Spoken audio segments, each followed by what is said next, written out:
Now then, so just before I start looking at the patch stuff, just a quick thing of again, sorry, I'm been very spotty with my uploads and that kind of thing, and that's just been. Well, I spoke about this a bit on Twitter. Also, if you want any like updates in terms of like the videos and streams and that kind of thing, and just general shit posting, I do post quite frequently on my Twitter, which is an Ari 100 and then a 2 on the end because somebody for some reason already had an Ari 100. But yeah, I kind of spoke about this a bit that I've been doing a lot of it's like self-improvement stuff, like spend a lot of time like learning new language and started back up at the gym and that kind of thing. So videos are taking a bit of a backseat because I've not been doing too great mentally. So just trying to get myself back on track. But the videos will start flowing once I'm once I'm back. And yeah, also I've just not been playing Gwent much this month. I've just kind of put it on the back burner a little bit. I'm not even into pro rank, which is kind of weird for me. Since I've been pro rank for the past 2 years or so, something like that. But anyway, that's enough about that. We've got a new patch, and with these changes, like I'm coming back for this stuff. It's pretty interesting stuff. I've had a run through already, so I know what's mentioned, but we'll go through it quickly. So as they kind of say, a lot of it's based on the Wild Hunt, like Deadeye Swarm and Firesworn kind of swarm stuff. So Geralt Quen's had adrenaline boosted, kind of whatever. Magic Lamp now being doomed. Only thing this matters for is Clog. Now you can't clog a lampshade. Again, kind of whatever. Triangle within a triangle is now an 8 provision card. Still kind of bad. Oberon Conqueror. I really like this change. So they made it so you will only play a bronze Wild Hunt unit from your starting deck, which reduces the sort of RNG involved. Because normally it's any Wild Hunt bronze, whereas now it's only the ones in your deck, so you kind of trim down the packet of cards you can get. So, for example, the best ones you can typically pull off Oberon are things like Conquerors, and if you're running Conquerors in your deck, and you're only running like 1 or 2 other Wild Hunt cards, you can guarantee that you're going to get those Conquerors. So Oberon goes from a great when he hits, not so great when he doesn't, to really consistent. Eridan's had a point boost, point boost, will help him get dominance or his ability to kick in, which is dealing 1 more frost damage. Where I read this and I couldn't remember what where does normally. I thought he always consumed the unit to your right and then spawn rats on the row equal to the points. I think what he did before was he loses all his boost and spawns rats, so now if he's completely overpointed, you don't lose points. I think that's really all that they've fixed there, which is kind of whatever. Winter Queen's had a big change, so now she doesn't come from the deck, she doesn't have Thrive. Now she boosts herself for each kind of frost remaining. So, similar to how Ryogan works for Rain with Skellige, she kind of exists as a giving you value for your weather when you would normally like lose it because it's overstacked or anything like that.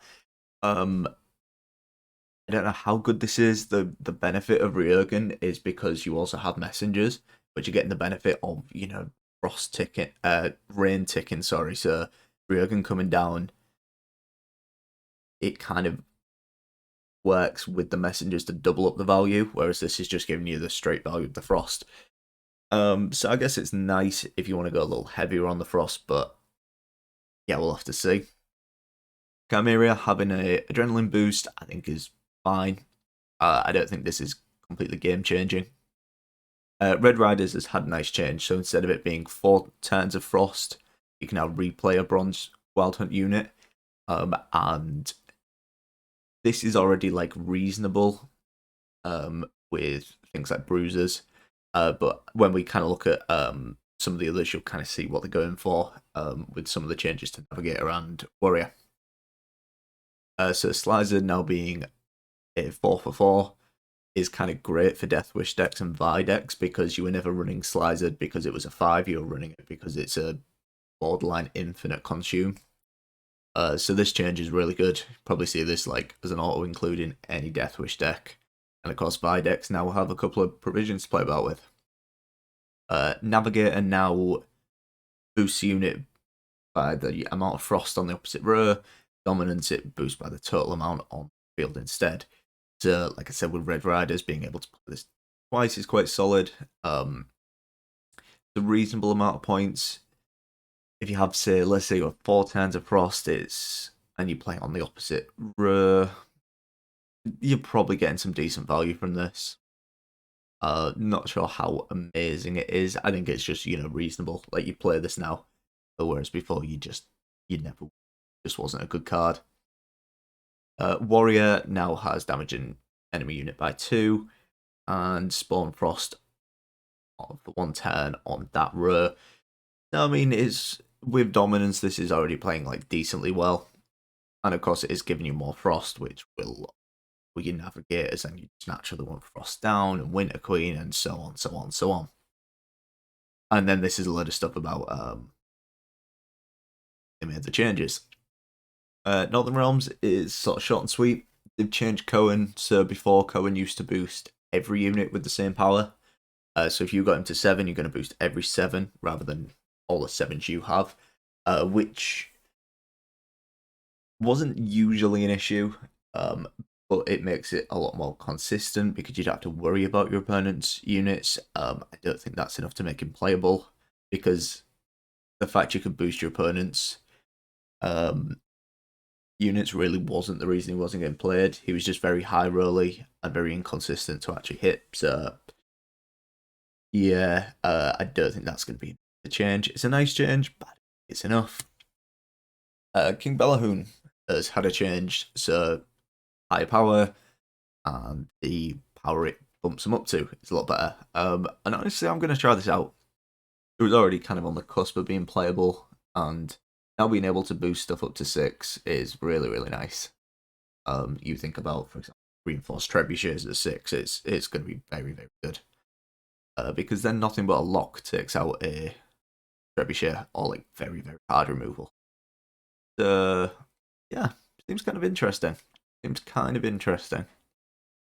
Siege Master, fully expecting this to get changed. I don't know why they made this change, but he's been changed to the provision cost to 5, and has the order to reduce an allied unit's cooldown by 1.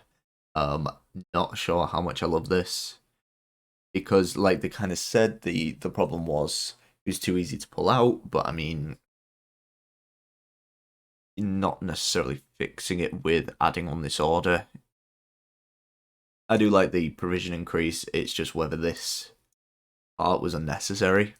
I think you would still probably run them anyway. But yeah, I'm glad it at least got changed from a 4 provision card, because it was auto played. Like, the fact that you would play Siege Masters as an auto include in Alumni kind of highlighted that it maybe needed a bit of a change. So Scoia'tael, I'm really excited for these ones, by the way, because I've tried to get a Deadeye Swarm list going for quite a while, and it's always kind of seemed a bit mid. But this stuff looks kind of cool. So to reveal, if you have a Deadeye, which all of these cards are trying to facilitate you doing, you get to do both for abilities. And her abilities, if you don't remember, is deal 1 damage across a row, or deal 2 to the units on the end. So it was a nice sort of wide swarm kind of card. And now with this additional thing is kind of great. I think you probably just use this, like in general, in any off deck now. Seems really good, to be fair. Vanessa getting a provision change, I think, was overdue, because she plays as an 11 for 12 as is. Now she's an 11 for 11 as is. Obviously, the advantage of having all your Deadeyes just bumps that up. Now, Archer's had its full ability changed, so this was a 5 power, could deal 2, or it could deal 1 2 times. And now it's damage unit by 3, or damage 2 units by 1. And the Death Blow spawns an Elven Deadeye. So this is super, super good, because it's gone from, before it would deal 7, it was just a 7 damage, 7 point play playing one of these. Now it's a minimum of 8 on the melee, so you have no minimum of 5 on the board. If you have like no death blows, if you get a death blow with 3, which is reasonable, that's not a big ask. It plays as an 8. If you can get both of those 2 units down to 1 and get those 2 pings in, this is going to be playing as a what's that called? A 10 for 5, which is really really good. So I really like this. I think you definitely play this in a Feign Death, Dead Eyes kind of list. Berman's had its power change from 3 to 4. There, it was an underpowered card, like a 3 that deals 3 for 4 provisions. Has just been power crept. Now it's a 4 that deals 3 in combination with Double Thunder Archer. Maybe seems reasonable, but I think there's better choices. But it's nice to see the change. Also makes Harvest a lot better. If you're pulling it off Simless to get those double elves.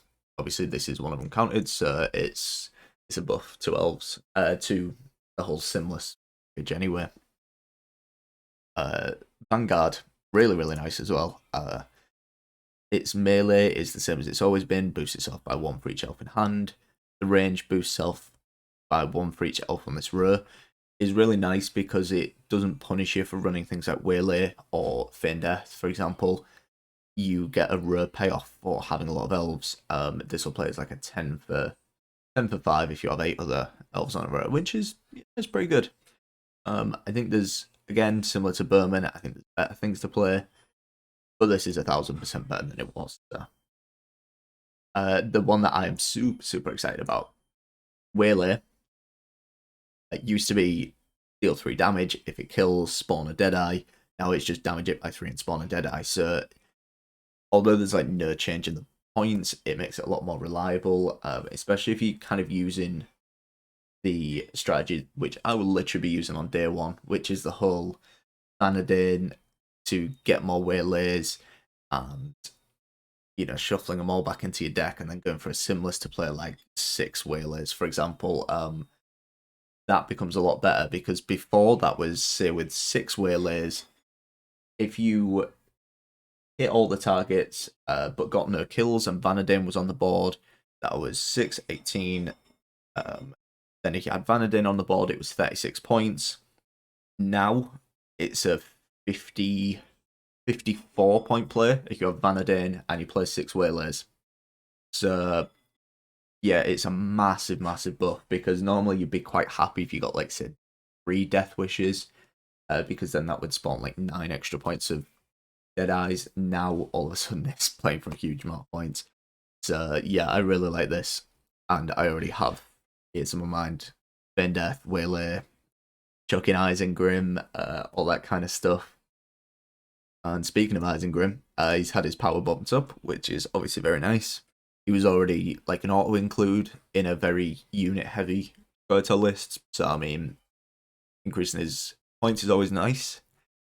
Shiro's interesting. So he's now been changed. He's 1 more point expensive, but he doesn't destroy himself anymore. So this is kind of a nice point difference. But I'm unsure how beneficial it is because you would typically be playing Shiro in a sort of unitless kind of list, playing him as like a 5 and taking 5s off the board. You don't typically see him too much anymore just because the decks he's good against aren't really played that often. But the whole benefit of unitless is you don't give your opponent targets for stuff, and now he just becomes a target and he's 1 more expensive.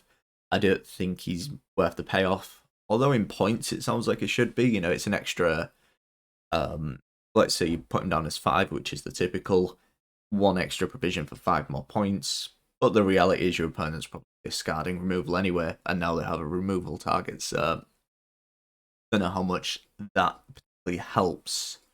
But again, something I'd have to try to be sure, but that's my feeling on it. Milva having a provision cost change, I think is fine because that nerf absolutely gutted a change in damage from 2 to 1. She's really not worth playing.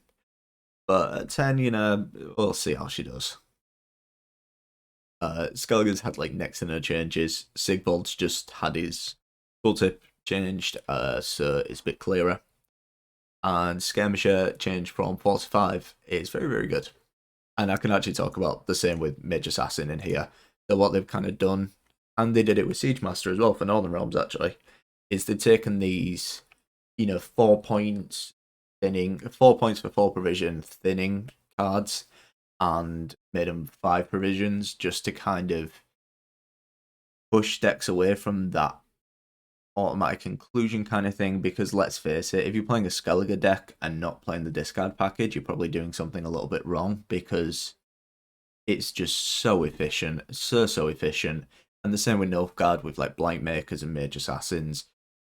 It's kind of stupid not to run them. And changing it to 5, it opens up that door of, okay, do I need this much thinning? Am I getting enough value out of this to warrant having this much thinning? All that kind of thing. I think the answer to that is yes. At the moment, the discard package is still very, very good. But the problem you have, certainly for like Pirates, for example, is that's very tight on provisions anyway. So it's what you have to sacrifice to run this. So yeah, I kind of like it.